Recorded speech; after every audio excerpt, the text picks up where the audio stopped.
Bonjour et bienvenue dans le Legal Club Sandwich, épisode 46, votre rendez-vous pour passer un bon moment et découvrir du contenu juridique de qualité dans une ambiance détendue. C'est le mardi, tous les 15 jours, et c'est en direct. Donc, toute interruption, accident et fou rire est donc possible. Profitez-en. Des arrivées de chiens, de chats sont possibles également. Regardez la vidéo pour ceux qui nous suivent. Tout est possible. Alors, au programme, des invités exceptionnels, évidemment, des sujets juridiques inédits, des chroniques sur la communication et le leadership également en fin d'émission, et le tout dans un esprit léger pour se vider la tête en milieu de journée. Aujourd'hui, vous allez le voir, on sort du monde réel avec le Legal Club Sandwich et on va au-delà des frontières. Vous allez voir, dans quelques instants, on vous a réservé une belle surprise. Pour ma part, je m'appelle Lyndia Le Sauvage, je suis coach et formatrice en prise de parole en public. J'accompagne mes clients à trouver et ciseler une communication qui leur ressemble. Également coach en process comme modèle, j'accompagne les équipes pour améliorer leur communication, que ce soit en interne ou en externe. Et pour mener à bien cette émission, j'ai la chance d'être accompagnée de deux chroniqueurs qui ont fait leurs preuves depuis 5 saisons maintenant, donc on les garde. Il s'agit de Audrey Deléris et Pierre Landy. Je vous les présente. Audrey, elle est manager au sein du cabinet de recrutement juridique et fiscal FedLegal. Elle y accompagne des sociétés de l'industrie et des services, notamment dans la tech. Elle est également cofondatrice du Fleet Network, le réseau des juristes en start-up et dans la tech. Ils sont près de 500 aujourd'hui, un succès fou. Elle a cofondé le Fleet Network avec son acolyte Pierre Landy. Quant à lui, Pierre, il est avocat au barreau de Paris. Il est passé par, tenez-vous bien, Disney, Yahoo ou encore Ledger. Il est également cofondateur d'Enco, une alliance d'avocats représentant les 5 principaux marchés de l'IMIA. Pierre propose également des services de mentoring juridique et d'accompagnement en leadership à destination des directeurs juridiques et pas que, tout COMEX, high level, notamment dans la tech. Audrey, comment ça va aujourd'hui? Je vais très bien et ravie de vous retrouver tous les trois avec notre super invité que tu vas nous présenter juste après. Bonjour à tous. Et Pierre? Écoute, ça va super. Tu vois, j'ai mis mes plus belles couleurs. C'est mon sweatshirt Harry Potter. Je ne sais pas si on voit. On ne peut pas bien voir, mais voilà. Voilà. Donc, tout va bien. Parfait. Eh bien, le moment est venu de vous présenter notre invité. Il s'appelle Laurent Novak, que nous avons la chance de recevoir aujourd'hui. Laurent, comment vas-tu?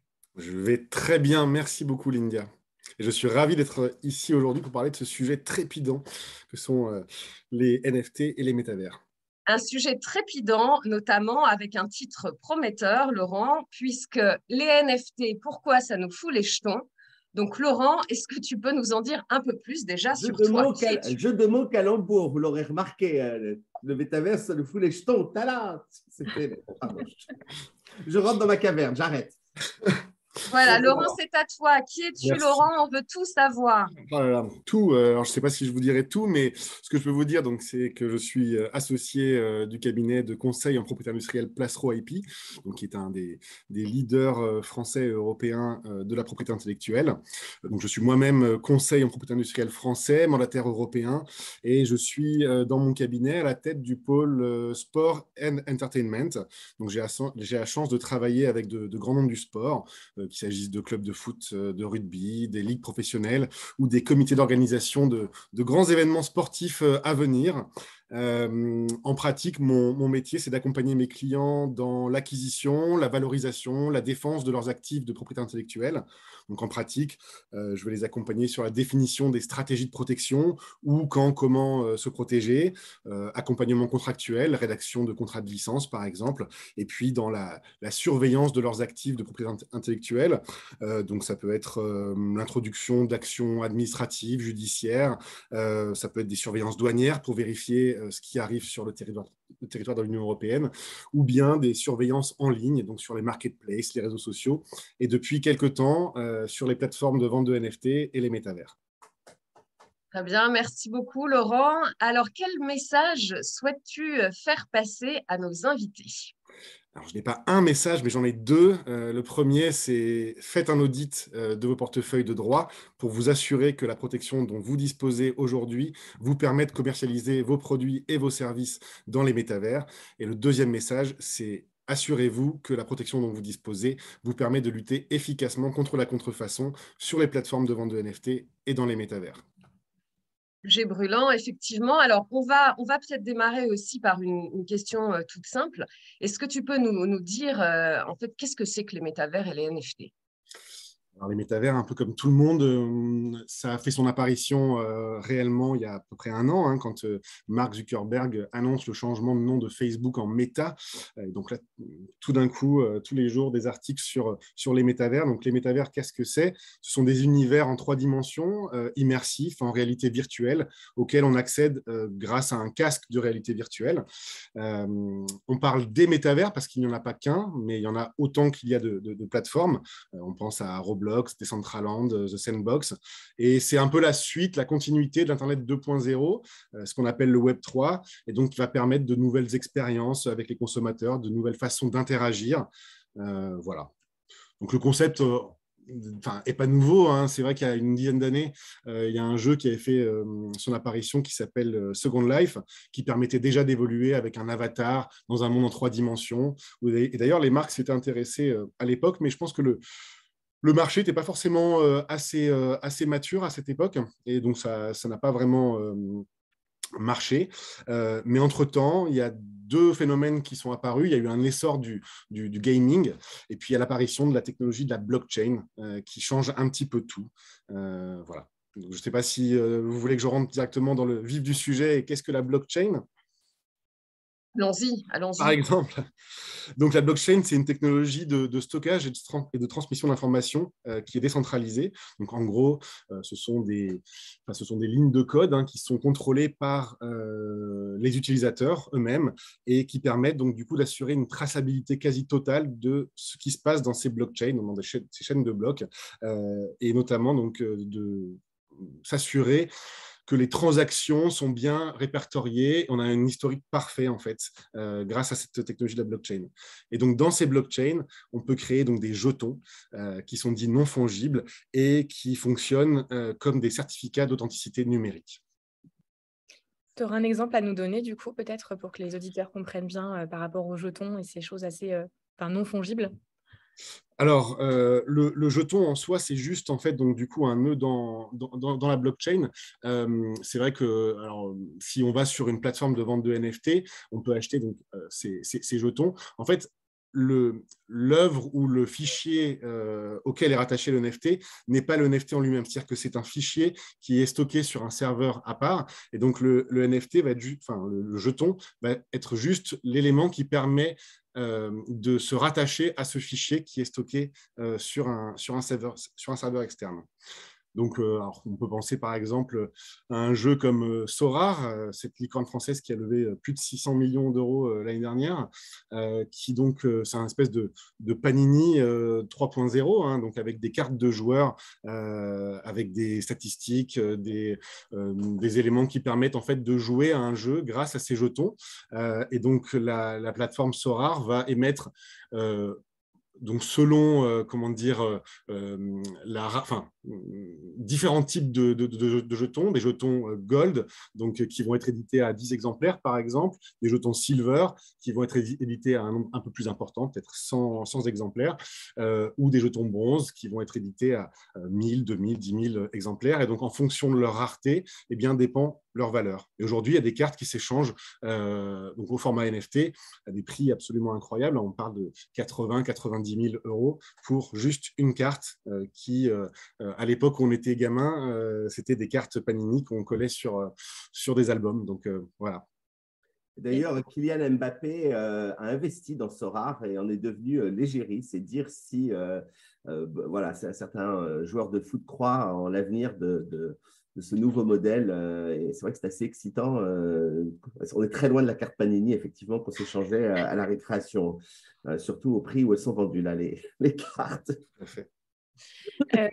Et du coup, Laurent, là, dans ce monde qui est virtuel, mais malgré tout réel, est-ce que tu peux nous expliquer comment bien se protéger en fait dans le monde des métavers? Alors, on ne se protège pas dans les métavers, hein. C'est-à-dire qu'il n'y a pas d'office de propriété intellectuelle dans ces métavers, on ne dépose pas sa marque dans les métavers, donc on se protège dans le monde réel de façon assez classique pour, comme je vous l'ai dit, commercialiser ses produits et ses services dans ces univers et pour lutter éventuellement contre les contrefaçons. La question qui se pose pour les praticiens, c'est de savoir est-ce que ces produits virtuels, donc qui vont permettre par exemple d'habiller des avatars, sont similaires à des produits réels. Donc la plupart des marques, je pense au luxe notamment, hein, ont des marques qui sont déposées pour des classes de produits. Par exemple, la classe 25 qui concerne tout ce qui est le textile, les vêtements, les chaussures. Voilà. Est-ce que ces produits réels sont similaires à des vêtements virtuels, des chaussures virtuelles? Et c'est vrai que pour l'instant, on est un peu dans le doute. Donc, on n'a pas trop de jurisprudence. C'est encore très récent comme phénomène. Ce qu'on sait aujourd'hui, c'est que les principaux offices de propriété intellectuelle, donc l'Office européen des marques et l'Office américain, ont émis des guidelines qui classifient ces produits virtuels dans une autre classe, qui est la classe 9, et donc qui s'apparente davantage à des programmes informatiques, puisque ce sont des lignes de code, plutôt qu'à des produits, donc ce ne sont pas des vêtements juste dans un monde virtuel, ce sont des programmes informatiques sous la forme de vêtements virtuels. Donc ça, c'est la première chose qu'on sait, donc ces produits appartiennent à la classe 9. Et la deuxième chose qu'on sait, c'est que l'Office américain a un peu d'avance sur l'Europe, et récemment, il y a un peu plus d'un mois, ils ont refusé 2 demandes de marque qui avaient été déposées aux États-Unis par des petits malins, qui ont déposé Gucci et Prada pour des produits virtuels, avant que Gucci et Prada ne déposent leur marque pour ces produits virtuels. Et donc, ils les ont refusés au motif que les marques sont renommées et donc que le consommateur va nécessairement faire un lien entre ces produits virtuels et les produits réels qui sont vraiment vendus par ces marques. Mais ce que tu conseilles, c'est de redéposer du coup dans cette nouvelle classe dans tous les cas. Tout à fait. Ma recommandation, c'est de redéposer en classe 9 parce que pour l'instant, on est encore dans l'inconnu. Et donc, tant qu'on n'aura pas de jurisprudence claire, de décisions sur lesquelles s'appuyer, je pense que c'est préférable pour les marques, qu'elles soient d'ailleurs déjà dans les métaverses ou pas, hein, puisqu'elles pourront faire le choix dans les années qui viennent. Mais je préconise en effet de déposer en classe 9. Et quand donc un petit malin a réussi à mettre une marque dans le métaverse, comment est-ce qu'on peut lutter contre ce type de contrefaçon? Alors, c'est de façon assez classique, hein, on va mettre en place des veilles, principalement sur les plateformes de vente de NFT. Donc, par exemple, dans mon cabinet, on a un pôle Internet et Data avec 6 juristes qui font ce genre de prestations, donc qui vont screener, qui vont analyser les listings de NFT, identifier les contrefaçons. Et de la même façon qu'on peut faire des signalements, envoyer des takedowns sur les marketplaces comme Amazon, comme eBay, on va pouvoir signaler les atteintes portées à ces marques ou à ces modèles sur les nouvelles plateformes, donc OpenSea, ce genre de plateformes de vente de NFT. Ça a quand même des limites aujourd'hui. Ce qu'on sait, c'est que la désactivation de ces annonces n'empêche pas forcément que le NFT ne réapparaisse pas sur une autre plateforme.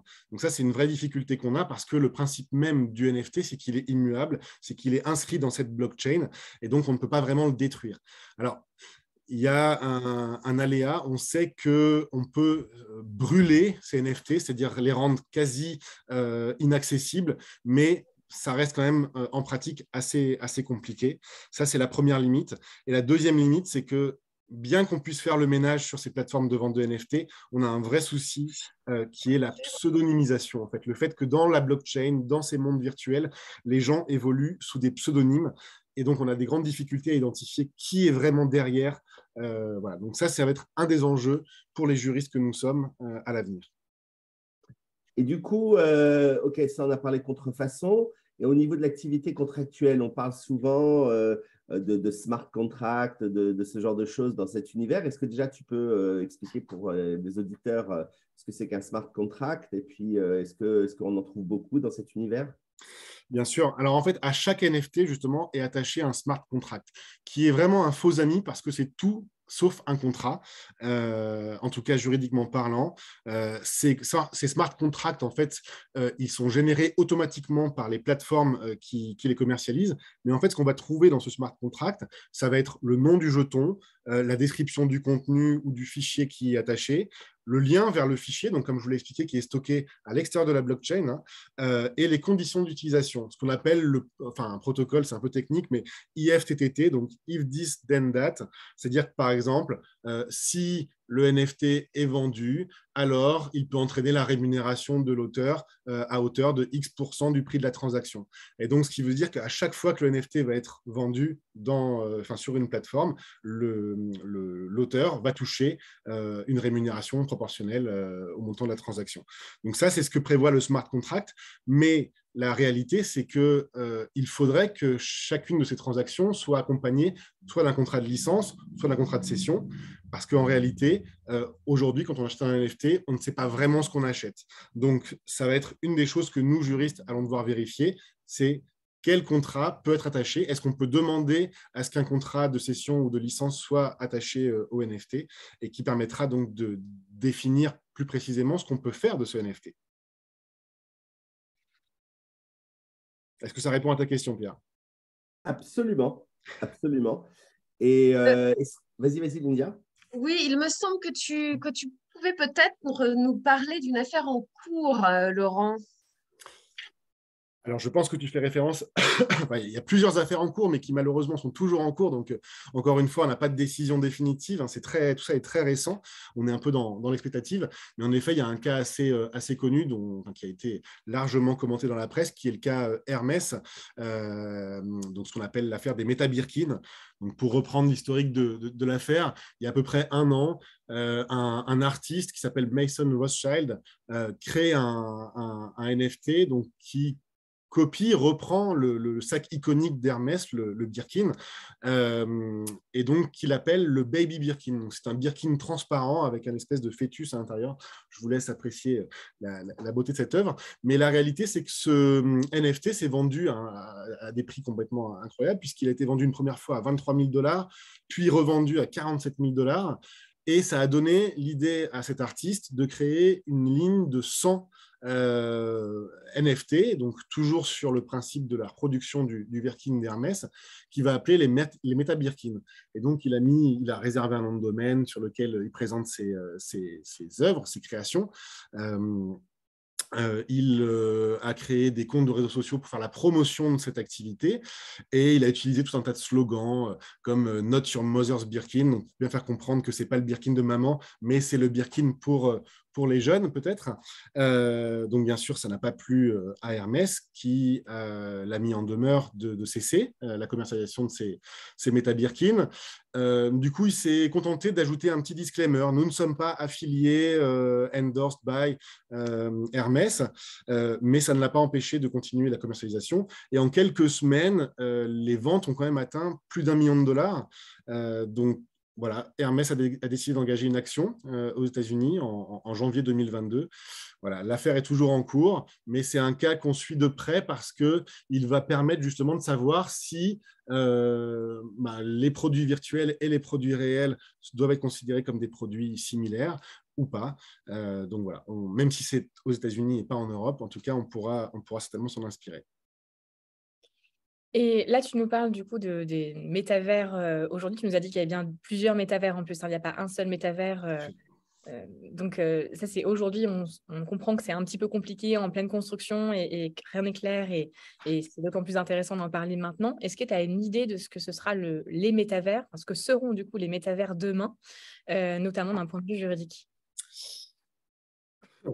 Alors, d'un point de vue juridique, c'est difficile à dire. On est un petit peu aux prémices quand même de ce phénomène. La réalité, en fait, aujourd'hui, c'est que les métavers concernent essentiellement deux populations, à mon avis, les gamers, puisque comme je l'ai expliqué, l'essor des métavers vient, en tout cas, suit l'essor du gaming. Mais la réalité, c'est qu'il n'y a pas grand monde dans ces métavers. Il y a des gamers et des spéculateurs ou des investisseurs. Alors après, on a Meta qui a annoncé, par exemple, qu'en 2026, donc c'est quand même demain, 25% de la population passera à peu près 1 heure par jour dans les métavers. Bon, c'est une possibilité. Il y a le cabinet McKinsey qui a annoncé qu'en 2030, l'économie des métavers représentera 5 trillions de dollars, donc 5 milliards de milliards. Donc, ce qui explique pourquoi est-ce que les entreprises s'y intéressent de près. Hein. C'est certainement une économie en plein développement. Ce qui est certain, c'est que ces métavers vont permettre vraiment des nouvelles expériences consommateurs, des nouvelles façons d'interagir avec le public, avec un public probablement plus jeune. Je ne suis pas certain que nous quatre soyons la cible de ces marketing Pas du tout, nous sommes excessivement jeunes, Laurent. Qu'est-ce que tu insinues? J'en doute pas un instant, mais la réalité, c'est est-ce que, par exemple, toi, Pierre, tu as un casque de réalité virtuelle, tu te verrais aller dans ces métavers? Dès que ça sera un peu plus simple d'accès et moins geek, ah oui, mais bon, en même temps, moi, j'adore tous les gadgets. Donc, je pense que je ne suis pas la personne. Tu vois, j'ai quand même été travailler chez Ledger pour monter l'équipe juridique. Donc, bon, je suis un peu à fond là-dedans, mais je ne suis pas sûr que je sois la cible type, en effet. Mais en tout cas, il y a plein d'expériences qui sont possibles. Je sais que on peut notamment assister à des concerts dans les métavers.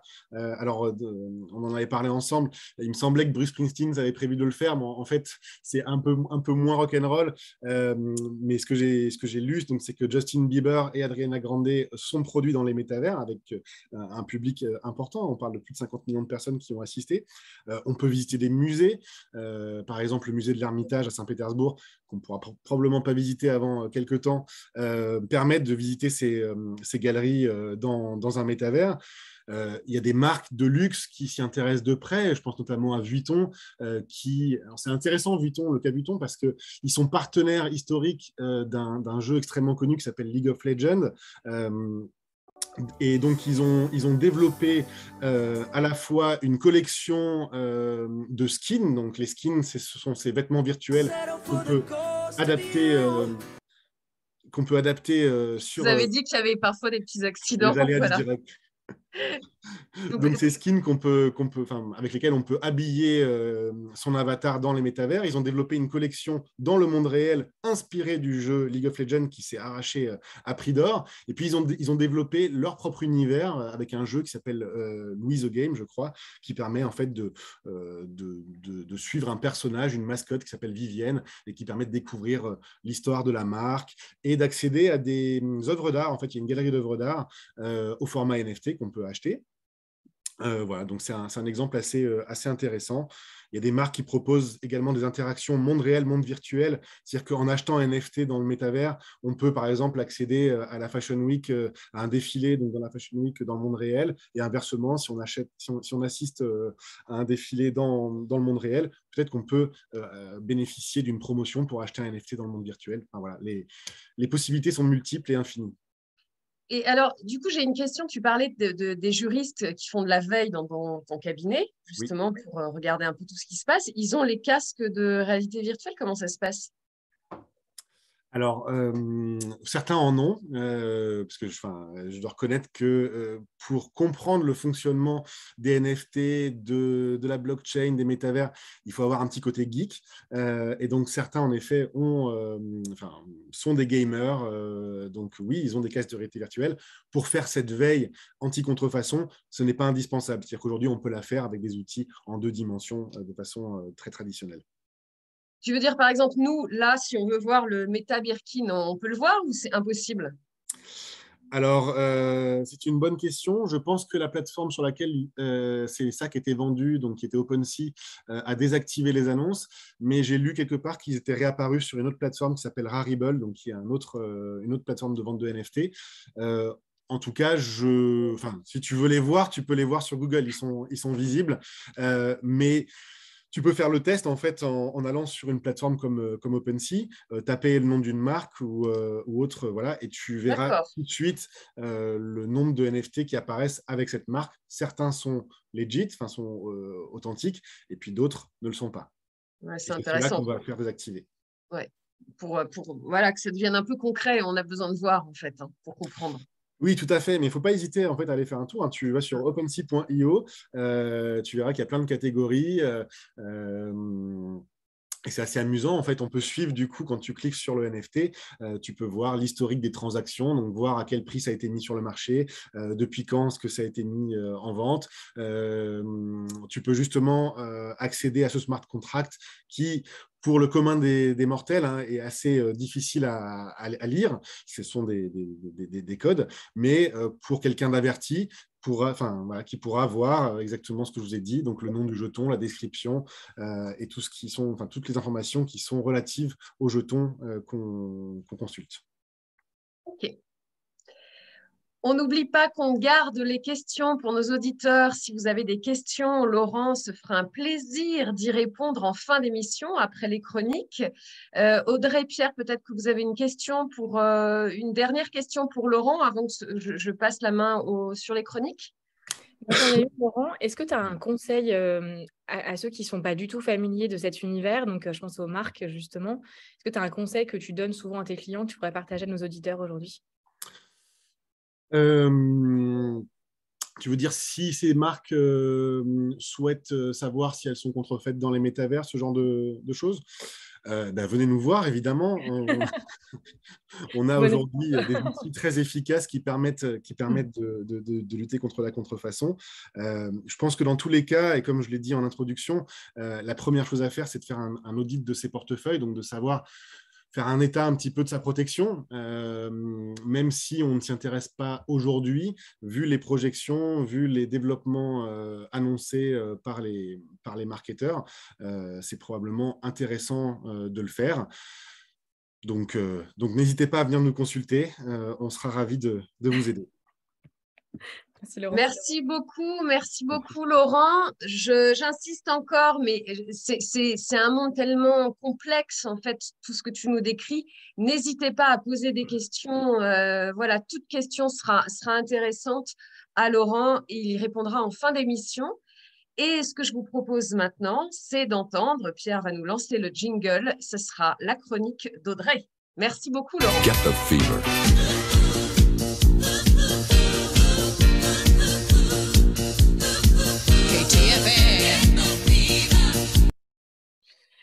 Merci beaucoup, Pierre. Alors aujourd'hui, pour ma chronique, j'avais envie de vous parler d'enthousiasme. Alors au-delà de vous parler de sourire aux lèvres pendant 4 minutes, je vais surtout vous parler de job crafting. Donc ça vient de l'anglais. Job, c'est le travail. Crafting, c'est l'artisanat. Littéralement, c'est être l'artisan de son travail. Et donc concrètement, c'est changer la perception de son travail et mettre des choses en œuvre pour que son travail soit différent au quotidien. Alors je rencontre beaucoup de juristes, c'est mon métier, hein, je suis chasseuse de tête. Mais je rencontre aussi d'autres gens dans la vie, du coup, pas que des juristes, et ils me disent, en tout cas certains me disent qu'au bout d'un an, ils ont fait leur tour de leur poste. Un an, c'est quand même assez court. Et la plupart qui me disent ça veulent changer en fait, de société, voire changer de voie. Donc, ils peuvent chercher leur ikigai. J'en avais parlé lors de l'émission 33, excusez-moi. Donc, Lyndia et Pierre vous partagent ma chronique de cette émission. Mais on n'est pas forcément obligé de tout quitter, de faire un énorme virage dans ce cas. L'idée du job crafting, c'est redonner du sens à son travail, retrouver un enthousiasme. Réaliser les tâches qui vous sont demandées sur votre fiche de poste, ça reste quand même primordial, hein. L'idée, c'est de continuer à faire ce pourquoi vous êtes payé et pas tout lâcher du jour au lendemain. Il faut vous poser les bonnes questions. En quoi est-ce que je suis bon? Quelles sont mes forces? Sujet extrêmement, cher à Pierre Landi. Et je vous conseille de lire toutes ces chroniques qui parlent beaucoup, pour la plupart, de force, justement. Donc, qu'est-ce que j'aime faire, moi, au quotidien et avec qui aussi? Quelles sont les personnes avec qui j'ai envie de faire ces choses-là? Alors, j'en parlais justement à une juriste corporate hier, hein, qui me disait qu'elle voulait évoluer vers autre chose. Elle adore le droit des sociétés, mais elle a envie d'évoluer et intervenir sur d'autres sujets, d'autres projets. Elle m'a dit spontanément, il faut que j'en parle à mon directeur juridique. Et je lui ai dit que c'était exactement ce qu'il fallait faire. Il faut en parler à votre manager si vous avez envie d'évoluer et d'évoluer vers autre chose en plus de votre quotidien. Il faut aussi échanger avec les équipes au sein de votre entreprise et vous découvrirez, j'en suis certaine, des projets auxquels vous pourriez vous greffer. Alors, loin de moi l'idée de vous rajouter une charge de travail, on sait tous qu'on est tous très, très occupés, mais simplement une possibilité de faire autre chose et de voir votre travail sous un autre prisme. Alors, parfois, la solution de facilité, c'est de rechercher à l'extérieur. Et pourtant, la réponse est parfois à l'intérieur même de son entreprise et dépend de nous. Alors, quels sont les intérêts du job crafting ? Attention, il faut que ce soit un état d'esprit qu'on doit adopter sur le long terme pour le coup et pas juste un one-shot en se disant « tiens, je vais faire un projet et puis je passe à autre chose ». Alors, les intérêts, c'est de continuer à progresser, Apprendre, toujours apprendre. Redonner du sens à nos tâches quotidiennes en travaillant sur d'autres sujets. Se prendre en main et se responsabiliser soi-même face à son travail et à ses tâches. Travailler son adaptabilité. Travailler sur des projets différents. Faire de belles découvertes, mais aussi de belles rencontres au sein même de son entreprise, voire en externe. Lutter contre l'ennui et la morosité, ça c'est quand même pas mal quand on a le même travail là au quotidien. Redonner une chance à son travail et à son entreprise et retrouver de l'enthousiasme dans son travail au quotidien. Et j'en suis sûre qu'il y a plein d'intérêts auxquels vous pensez vous-même derrière votre ordinateur ou votre téléphone et qui nous écoutez durant votre footing. Alors le job crafting, c'est une solution pour développer ses compétences techniques, mais aussi ses soft skills, tout en travaillant avec enthousiasme. Alors, est-ce qu'un jour, on pourra faire du job crafting dans les métavers? Ça, l'avenir nous le dira. Mais en attendant, à vous de jouer pour faire de votre travail celui dont vous avez peut-être toujours rêvé. À toi, Pierre. Merci beaucoup, Audrey. Et je vais donc m'auto-lancer mon jingle. Et c'est parti. We do.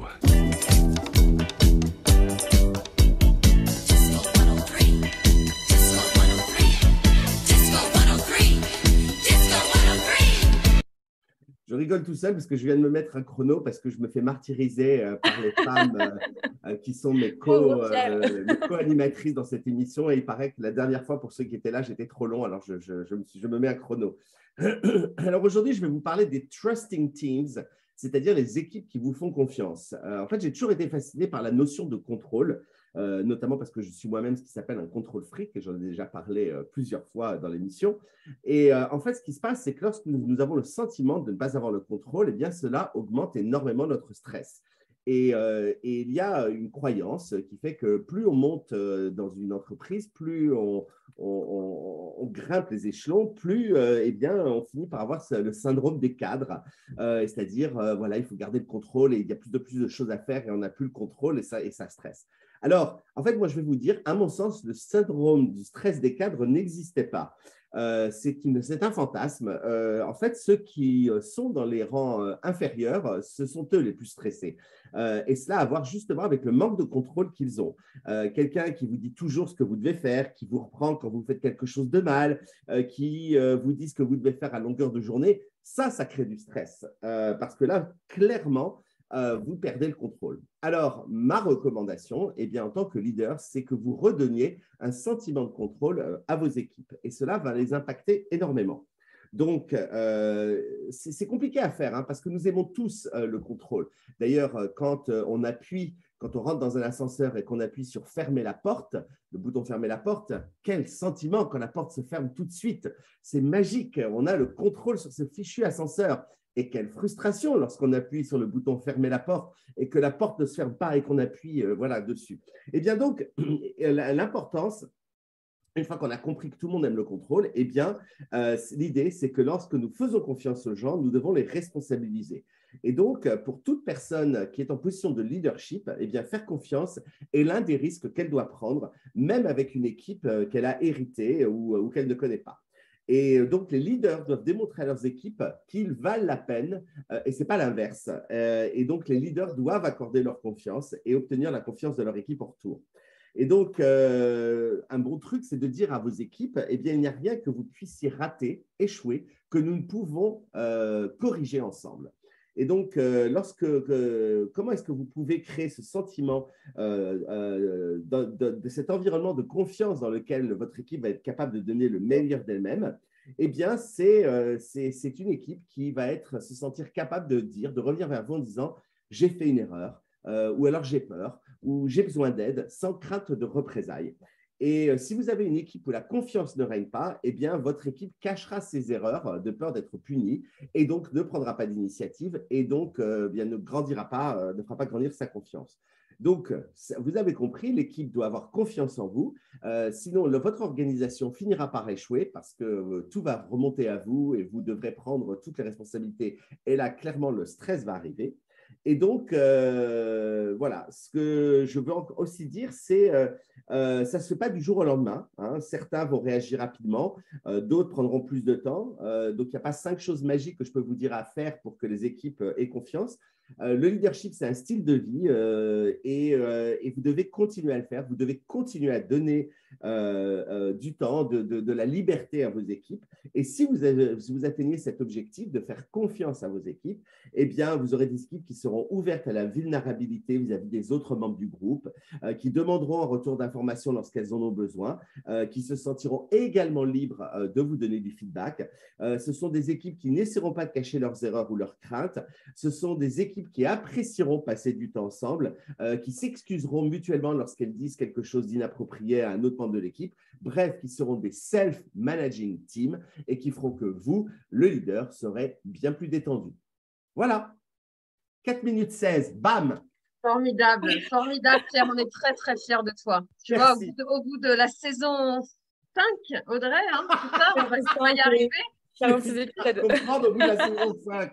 À l'épisode 46, on y est. Bon, alors, parfait. Merci beaucoup, Pierre. C'est le moment de poser des questions à notre invité, à Laurent, mais aussi, pourquoi pas, sur la chronique d'Audrey et sur la chronique de Pierre. Moi, j'ai une question aussi pour toi, Audrey, sur la chronique que tu as faite. Et oui, c'est plein de surprises aujourd'hui.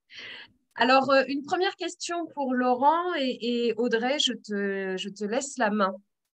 Laurent, est-ce que tu peux nous parler un peu des autres enjeux qu'on n'aurait peut-être pas parlé justement, parce que ça pose quand même énormément d'enjeux, peut-être environnementaux, tu en as un petit peu parlé. Est-ce que tu peux nous en dire un peu plus là-dessus?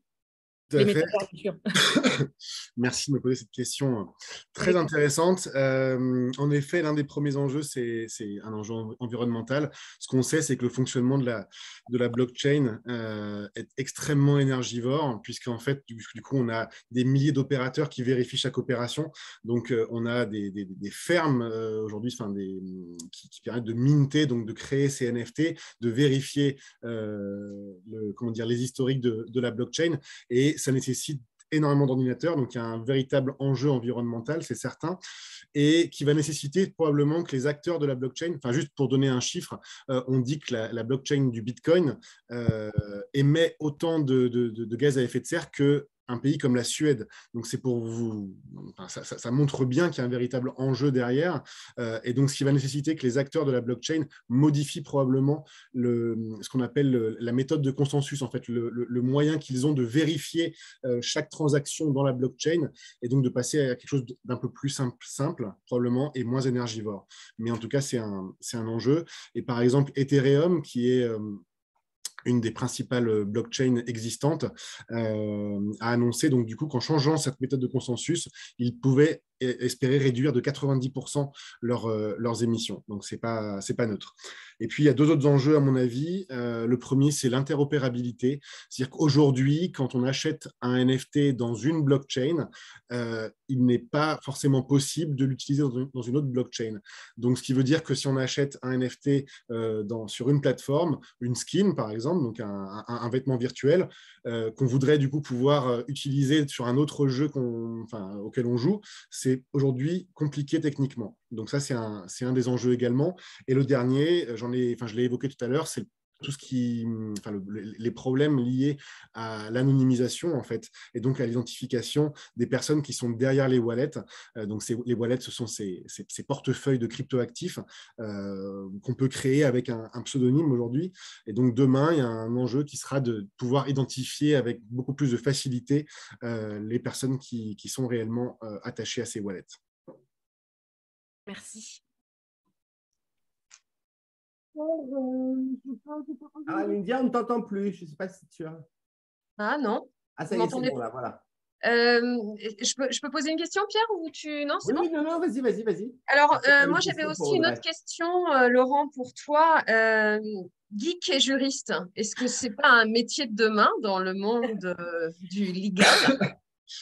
Ce qui est certain, c'est que comme j'ai dit tout à l'heure, pour comprendre en fait le fonctionnement des NFT, de la blockchain, il faut quand même un degré d'expertise informatique minimal.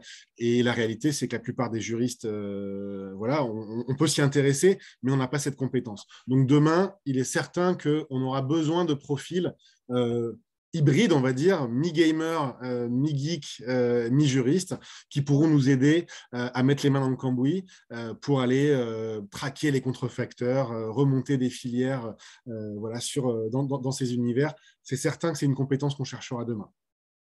C'est intéressant aussi pour toi, Audrey. Oui, je complète ce que tu viens de dire, Laurent.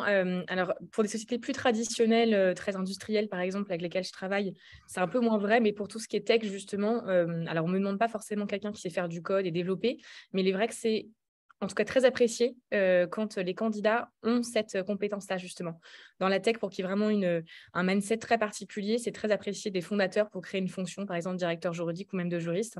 C'est souvent regardé et donc pas forcément recherché, mais en tout cas, même sur d'autres fonctions comme des legal ops, par exemple, qui sont dans d'autres fonctions, comme c'est très lié à l'informatique, forcément, c'est hyper apprécié et là, pour le coup, très demandé. Donc, dans les NFT, je suis sûre qu'il va y avoir des choses dans l'avenir. Et puis, même sur des fonctions déjà existantes, on peut le demander déjà, ou en tout cas, c'est très, très apprécié.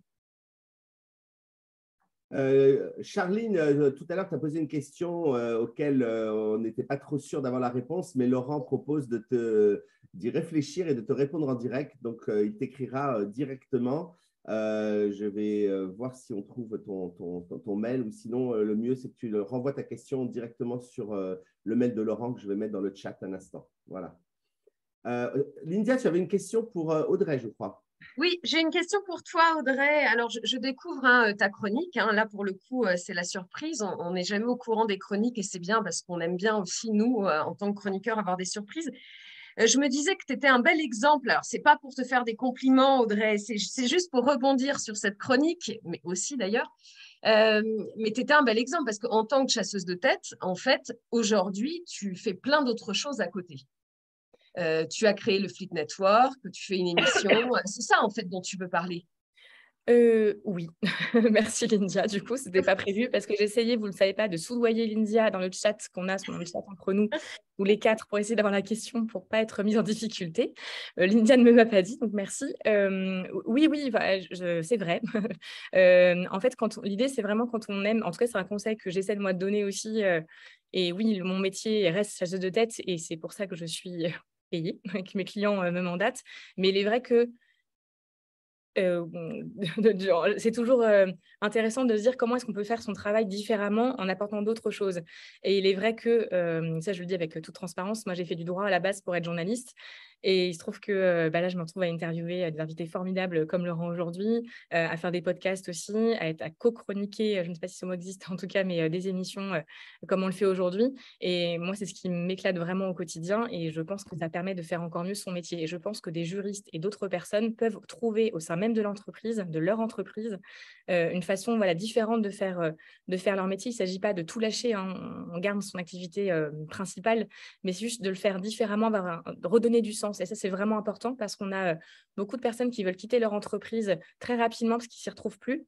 Je ne dis pas que ce sera possible à chaque fois parce que parfois, on ne donne pas aussi les moyens à ces personnes-là de s'épanouir, mais c'est aussi à nous, en tant que personnes, en tant qu'employés, d'aller chercher des choses et de les faire différemment. Et ça, il ne faut pas attendre des personnes qu'elles viennent nous chercher. C'est à nous, en tout cas, de prendre des initiatives, de se faire connaître, d'aller voir les gens, de parler. Et ça, je pense que c'est possible pour beaucoup d'entre nous et beaucoup d'entre vous, juristes et non-juristes, qui nous écoutez. Donc, à vous d'aller chercher ça. Et cette idée de donner du sens, je trouve ça très intéressant ce que tu dis, Audrey, parce que lorsqu'on a créé Fleet Network, donc French Lawyers in Tech, c'était à l'occasion d'un webinaire où Audrey m'interrogeait classiquement dans le cadre de ce qu'elle faisait de ce qu'elle fait d'ailleurs chez Fed Legal, où elle interviewe régulièrement des directeurs juridiques. Et cette idée est née littéralement live pendant ce webinaire. Et Audrey et moi, immédiatement, on s'est dit, mais c'est une idée géniale, on doit faire quelque chose pour tous ces juristes de la tech qui ne se retrouvent pas forcément dans les autres organismes qui existent. Et donc, on a monté le truc comme ça, par passion, en disant, voilà un truc à faire. Tu n'as même pas eu le temps de le demander, d'en parler chez toi. On a dit, on le fait.